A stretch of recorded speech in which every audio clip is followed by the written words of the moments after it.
আপনাদের এত জলে কেন ভাই? জি ভাই, আপনাকেই বলছি এত জলে কেন?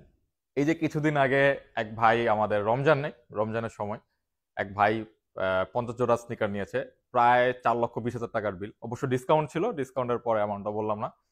তো এটা নেওয়ার পর আপনারা বিভিন্ন বিভিন্ন মানুষ, সবাই না, ঠিক আছে, সবাই না কিন্তু, মানে যারা হেড কমেন্ট করেছেন একজনও কিন্তু আমাদের ফলোয়ার্স না বা আমাদেরকে ওইভাবে চিনে না। তো দেখছে, মনে হয়েছে দুর্নীতির টাকা, এই টাকা সেই টাকা। কেন ভাই, মানুষের কি টাকা থাকতে পারে না? হয়তো আপনি 10,000, 20,000 বা 50,000 টাকা জব করেন, আপনার হয়তো কেনার সামর্থ্য নাই। হয়তো ভাই আপনার একটা জুতা কেনার সামর্থ্য আছে, 50টা জুতা কেনার সামর্থ্য নাই, 4 লাখ টাকার স্নিকার কেনার সামর্থ্য নাই। ঠিক আছে, কপি বা অরিজিনাল সেটা পরে আসতেছি, সেটা নিয়েও কথা বলবো। আপনার সামর্থ্য নাই, বাট আরেকজনের কিন্তু সামর্থ্য থাকতে পারে। সে হয়তো চাকরি করে না, সে হয়তো বিজনেস করে, সে হয়তো মাসে কোটি টাকা ইনকামও থাকতে পারে। আছে না, বড় বড় গার্মেন্টস এর থাকতেই পারে। অনেকের ফ্যাসিনেশন থাকতে পারে না জুতার প্রতি, আছে, বা অনেকে এইভাবে সাজায়ও রাখেনি। ঠিক আছে, এখানে কিন্তু অনেক কয়েক লক্ষ টাকার প্রোডাক্ট আছে, এই আপনার ইয়া সহ। আমি স্নিকার গুলো যে চেঞ্জ করে দিই, 1:1 জর্ডান গুলো সব বসে দিই, আরো প্রাইস বেড়ে যাবে। এইভাবে অনেকে সাজায়, বা অনেকেই পরে বা পরে না, সাজায় রাখতে পছন্দ করে। অনেক বড় বড় অর্ডার যায় আমাদের, 2 লাখ টাকা, 3 লাখ টাকা, 1.5 লাখ টাকা এরকম যায়। এক রাশিয়ান আছে আমাদের এখানে আসে, প্রায় উনি প্রায় প্রায় 2 লক্ষ টাকার প্রোডাক্ট নিয়ে নিছে। ঠিক আছে, তো সবারটা তো প্রকাশ করি না আমরা। তো যাদেরটা প্রকাশ করি আমরা পারমিশন নিয়ে প্রকাশ করি।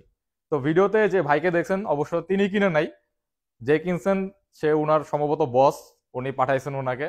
দেন আপনারা ভিডিওতে দেখবেন যে স্নিকার গুলো ফিল্ডার একটা গাড়িতে আমরা লোড করতেছিলাম, তো ওটা দেখে বলতেছে যে ভাই 4 লাখ টাকা দেওয়া প্রোডাক্ট কিনে 10 লাখ টাকার গাড়িতে নিতেছে। জিনিসটা আসলে, যিনি ওনার তিনি কিন্তু আসে নাই, উনি গাড়ি পাঠাইছে। ওনার হয়তো রেঞ্জ রোভারও থাকতে পারে, মার্সিডিজও থাকতে পারে, থাকতেই পারে, বাট সেটা নিয়ে তো আমাদের আসলে মাথা ব্যথা নাই। তিনি নিজে আসে নাই, বাট তার সাথে কন্ট্যাক্ট হয়েছে আমাদের। অ্যান্ড কিছুদিন আগে কয়েকটা স্নিকার্স তিনি এক্সচেঞ্জও করে নিয়ে গেছেন সাইজের ইস্যুর কারণে। তো এতগুলো স্নিকার আসলে কি করে? উনি কি নিজের জন্য নিছেন নাকি ব্যবসার জন্য নিছেন? সবগুলো 41 সাইজ ছিল। আর 50 জোড়া স্নিকার যদি 41 সাইজ নিয়ে যায়, অবশ্যই নিজের জন্য নিছেন বা সাজায় রাখার জন্য নিছেন। তিনি হয়তো 2 মাস 3 মাসে সবগুলো একটা একটা করে ট্রায়াল দিবেন বা পরবেন। ঠিক আছে, অনেকের শখ থাকে। এখন আসেন অরিজিনাল কেনার সামর্থ্য আছে কিনা। হ্যাঁ, অবশ্যই একজন যে 4 লাখ টাকা দিয়ে কপি প্রোডাক্ট কিনতে পারে, তার অরিজিনাল প্রোডাক্টও কেনার সামর্থ্য আছে। সে ধরেন যদি এই প্রোডাক্টটার কথাই বলি আমি, ডিওর, এটা যদি সে অরিজিনাল কিনতে চায়, তার বিট করে কিনতে প্রায় 10 লাখ টাকা লাগবে, এক জোড়া স্নিকার। ঠিক আছে, সে কিনলো না, সে কপি কিনলো, কপি কিনে 10 লাখ টাকার প্রোডাক্ট কপি সাজাইলো, সমস্যা আছে? সমস্যা নাই। আরো আছে যে তিনি যে প্রোডাক্টগুলো নিছেন, লাইক জর্ডান 4 এর অনেক প্রোডাক্ট নিছেন, এই প্রোডাক্টটা কিনতে প্রায় 2 লাখ টাকা লাগবে। এখন বর্তমান কত রেট চলতেছে জানি না।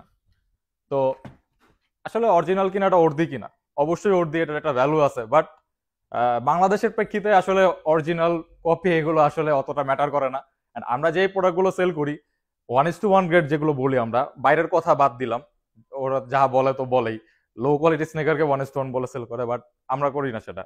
তো আমাদের যে 1:1 গ্রেডের স্নিকার গুলো, সেগুলোর যে কোয়ালিটি, আপনি কিন্তু অরিজিনালের সাথে পার্থক্য পাবেন না। আপনি এখানে এসে দেখতে পারেন, আমাদের কিন্তু অরিজিনাল স্নিকার্সও আছে। এই যে এখানে অরিজিনাল স্নিকার্স আছে, জর্ডান 1 আছে, ঠিক আছে, অরিজিনাল জর্ডান 1 আছে, দেন এয়ার ম্যাক্স আছে, ডাঙ্ক আছে, এয়ারফোর্স আছে, ঠিক আছে, সাম্বা আছে। সাম্বা কিন্তু আমাদের অরিজিনাল প্রোডাক্ট, অ্যান্ড 1:1 গ্রেডের যে কপি, সেটার সাথে কোনো পার্থক্য নাই। দেন জর্ডান 3 আছে, ঠিক আছে, আপনি মিলে দেখেন, সমস্যা নেই। এগুলো পুরো ওপেন আছে, আপনারা চেক করে দেখতে পারেন। সো ভাই, হেড কমেন্ট করে আসলে আপনি নিজেরই নিজে ক্ষতি করতেছেন, কারণ আপনি জানেন না একজনের সামর্থ্য কত থাকতে পারে।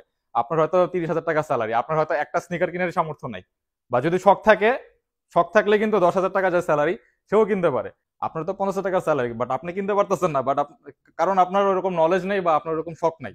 ঠিক আছে, তো সে বলে যে আপনি আরেকজনের উপরে আঙ্গুল দিবেন যে সে দুর্নীতিবাজ, দুর্নীতির টাকা নাকি সে কাস্টমস হাউসে কিনা, কাস্টম ম্যানেজার কিনা, ঠিক আছে, বা রাজনীতি করে কিনা, আমি নাম বললাম না, ঠিক আছে। তো এগুলো আসলে খুবই খারাপ কথা, এগুলো আসলে শোভা পায় না, এই কথাগুলো খুবই বাজে কথা এগুলো। আমাদের এখানে অনেক অনেক রকমের কাস্টমার আছে, মিডল ক্লাস থেকে শুরু করে, লোয়ার ক্লাস থেকে শুরু করে, আপার ক্লাস, মানে অনেক রকমের। এমপি মন্ত্রীর ছেলেরাও স্নিকার নেয় আমাদের থেকে, কপি প্রোডাক্টই, ঠিক আছে। তো এগুলো আসলে বলে লাভ নাই, কারণ তাদের তো কেনার সামর্থ্য আছে, অবশ্যই আছে। তারপর বড় বড় কোম্পানির মালিকরাও স্নিকার্স নেয় আমাদের থেকে, তাদের ছেলেরা, তাদের ফ্রেন্ডস এন্ড ফ্যামিলিরা স্নিকার্স নেয়। অনেক গ্রেডের মানুষ আছে আমাদের এখানে, আমরা তো কাউকে ভাবে প্রদর্শন করি না। সব সময় আমরা পারমিশন নিয়ে, যদি পারমিশন দেয় আর আমাদেরও মনে হয় যে আমরা করলে ভালো, সেদিন আমরা করি। ঠিক আছে। এক ভাই বলবো নাকি কি বলবো, কারণ আমি ওনাকে দেখি নাই। উনি হচ্ছে মাল্টিফ্যাপস কোম্পানির মালিক। গার্মেন্টস বলেন, মানে বিশাল গার্মেন্টস, কাশিমপুরে গার্মেন্টস আপনি গেলেই বুঝবেন, পুরো এলাকায় গার্মেন্টস। তো তার ইনকাম সম্পর্কে আপনার ধারণা নাই। তার এমপ্লয়ি আছে মনে হয় 4-5 হাজার এমপ্লয়ি আছে, ঠিক আছে। সে আমার থেকে স্নিকার্স নেয়। সে নিজে আসে নাই, তাকে আমি দেখিও না, তার ম্যানেজার বা সুপারভাইজার তাকে পাঠায় আমাদের। ইভেন আমাকে তিনি গিফটও করছে অনেক, তার গার্মেন্টস এর এক্সপোর্টের প্রোডাক্ট, গেঞ্জি, জগার্স, প্লাস তার ফার্মের মিষ্টি, ঘি সব আমাকে দিছে। আমি তো অনেক খুশি। সেও তো স্নিকার্স নিচ্ছে, অরিজিনালও নেয়, কপিও নেয়। ইভেন সে আমার থেকে এই বক্স নিচ্ছে প্রায় প্রায় 1.5 লাখ টাকার উপরে বক্স নিচ্ছে। এটা নিয়ে একটা ভিডিও করছিলাম আমি, আগের পেজে আছে, এই পেজে হয়তো নাই। তো এটা নিয়ে অনেকে হেড কমেন্ট করছেন যে এত টাকার বক্স, দুর্নীতিবাজ নাকি, এই নাকি সেই নাকি। ভাই, দুর্নীতি জিনিসটাই আপনি বুঝেন না। আপনার হয়তো সামর্থ্য নাই, বা আপনার মানে এই দুনিয়া সম্পর্কে ধারণা নেই মানুষ কিভাবে কত টাকা ইনকাম করতেছে। আপনি হয়তো একটা গন্ডির মধ্যে আছেন। আপনি দেখবেন যে একজন ঝালমুড়িওয়ালা, সে 10 বছর ঝালমুড়ি বিক্রি করে দেখবেন যে 3 তলা বাড়ি দাঁড় করে ফেলছে, আপনি জানেনই না। আপনি 10 বছর চাকরি করেও কিন্তু একটা বাড়ি কেন, আপনার ফ্ল্যাটও দাঁড় করাতে পারতেছেন না, কারণ বরকত নাই। ঠিক আছে। তো কে কোন জায়গায় কি করতেছে সেটা আপনি বুঝবেন না, কার ইনকাম কিরকম সেটা সম্পর্কে আপনার আইডিয়াই নেই। একজন কোম্পানির মালিক বা সিইও, তার ইনকাম কত আপনার কোনো ধারণাই নেই। সে চাইলে সব স্নিকার কিনতে পারে, কপিও কিনতে পারে, অরিজিনালও কিনতে পারে। তার অবশ্যই, যে কপি কিনে 4 লাখ টাকা, তার অবশ্যই অরিজিনাল কালেকশন আছে। ঠিক আছে। আপনার ধারণাই নেই মানুষ আসলে বিজনেস করে কিভাবে বড় হচ্ছে। আপনি বিজনেস করবেন, বা যারা বিজনেস করে তাদের তাদের সাথে কথা বলে দেখেন যে তার ইনকাম কিরকম হয়। মাস গেলে আসলে লাখ টাকা, কোটি টাকা ইনকাম করার কোনো ব্যাপারই না। ঠিক আছে। 5 লাখ 10 লাখ টাকা ইনকাম করার কোনো আসলে ব্যাপারই না এগুলো বিজনেস করে। আপনি এত জানেন না যার ইনকাম কত, সেজন্য আপনি এই কথাগুলো বলতেছেন। আপনি মনে করেন যে ভাই এই ঘড়িটা 1 লাখ টাকা, 1 লাখ টাকার ঘড়ি কি মানুষ পরে? আপনি হয়তো পড়েন না, বাট মানুষ পরে। কপি 1 লাখ টাকা, 1.5 লাখ টাকা কপি ঘড়িও মানুষ পরে, আমার ফ্রেন্ডই বিক্রি করে। ঠিক আছে। সো আপনি যে জিনিসটা সম্পর্কে আপনার নলেজ নাই, সেই জিনিস সম্পর্কে আপনি উল্টাপাল্টা কথা বলতে পারেন না। এই জিনিসটা আপনার উপরেই বর্তাবে। ঠিক আছে। তো পরিশেষে যেটা বলতে চাই ভাই, আপনি মানুষকে সম্মান করেন, আপনি সম্মান পাবেন।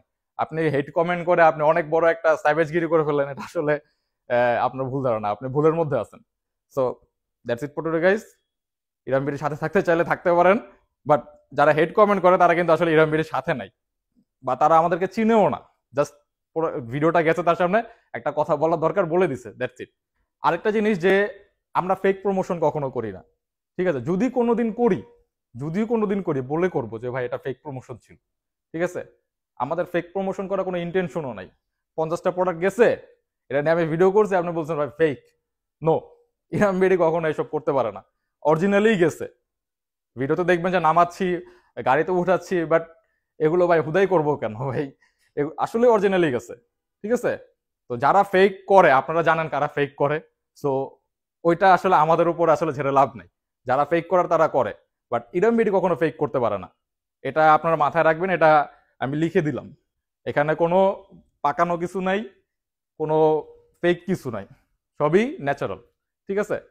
তো এই তো ভাই, অনেকবার ভিডিও শেষ করার চেষ্টা করতেছি, বাট করতে পারতেছি না। অনেক কথা আসতেছে, আর অনেক কথা বলার আছে, বাট বলতে পারতেছি না, বাট আমার মাথায় নাই। ঠিক আছে। সো এই পর্যন্তই ছিল ভিডিওটা। That's it for today guys. সবাই দোয়া করবেন। আল্লাহ হাফেজ।